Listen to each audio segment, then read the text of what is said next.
Alors, bonjour. Donc, pour faire des anémones en pâte à sucre, comme ça, en fait, c'est pas très difficile. Il faut avoir soit de la Gumpest, donc ou de la pâte à fleurs, sauf qu'en marron, moi, j'en ai pas trouvé. Donc, je fais de la pâte à sucre avec de la Tilo. Voilà, la poudre. Généralement, je trempouille dedans, je malaxe, et puis je la fais pas reposer. Moi, ça n'a jamais posé de problème. Donc, on malaxe bien quand on veut mélanger les deux. On utilise ce type d'emporte-pièce. Voilà. Moi, c'est un lot de 4.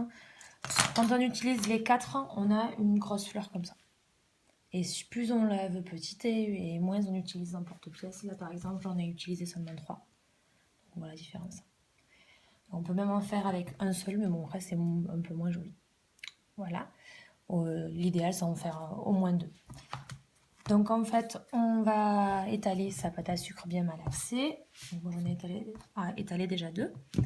Et là, c'est la technique toute simple. On utilise un cure-dent. Donc, quand on a beaucoup de fleurs, ça fait un petit peu mal aux doigts, mais c'est rapide et ça ne nécessite pas beaucoup d'investissement. Alors, est-ce qu'on y voit bien? Oui. Et en fait, on va fabriquer ces pétales, les vriller, les écraser. Alors, pas s'inquiéter, c'est pas très joli quand on commence. Je vais en faire qu'une de toute manière parce que vous aurez très vite compris le système. Il y en a qui utilisent des ustensiles extra pour la pâte à sucre. Moi j'ai essayé, j'ai pas trouvé que c'était plus pratique, donc je suis revenue au cure-dent. Hop. Voilà.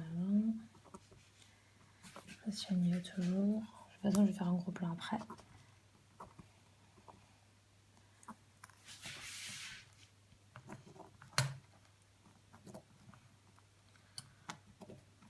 Voilà, hop. Donc on lève et donc en fait on a les pétales qui sont un peu écrasés. Alors moi j'utilise, il y a 2 choses qui sont possibles, c'est soit on utilise des bols ou des ramequins avec du riz, soit on a investi un peu et on a ce type d'objet. Les 2 marchent. Donc voilà, donc on va dire que vous n'avez rien sous la main. On place dans du riz, on appuie et on va donner la forme à sa fleur. Donc relever un petit peu les pétales. Et plus la fleur elle va être pliée n'importe comment et plus ça va faire naturel en fait au final. Voilà. Donc on imagine que je l'ai fait les autres aussi. Hop. Et ensuite en fait on utilise, bon, comme là, un petit bout de pâte à sucre et des étamines. Ou du pistil, je sais plus, je crois que ce sont les pistils plutôt. Hop, et en fait ça se présente comme ça. Donc généralement il y en a un de chaque côté, donc celui-là je l'ai déjà coupé. Voilà. Donc on n'a plus qu'à les plier. On coupe ce qu'on a besoin, donc généralement c'est un petit peu. Et en fait on n'a plus qu'à les planter à l'intérieur de la boule de pâte à sucre. Pareil, je la mélange un petit peu avec de la Gunpest et je la colle avec de la Tilo, pardon. Et je la colle avec de la colle à pâte à sucre. En fait c'est de la Tilo mélangée avec de l'eau, ça.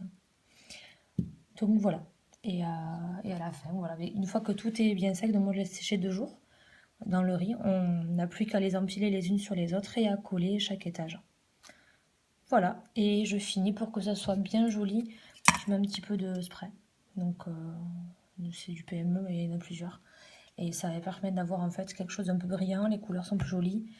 Et puis voilà. C'est tout.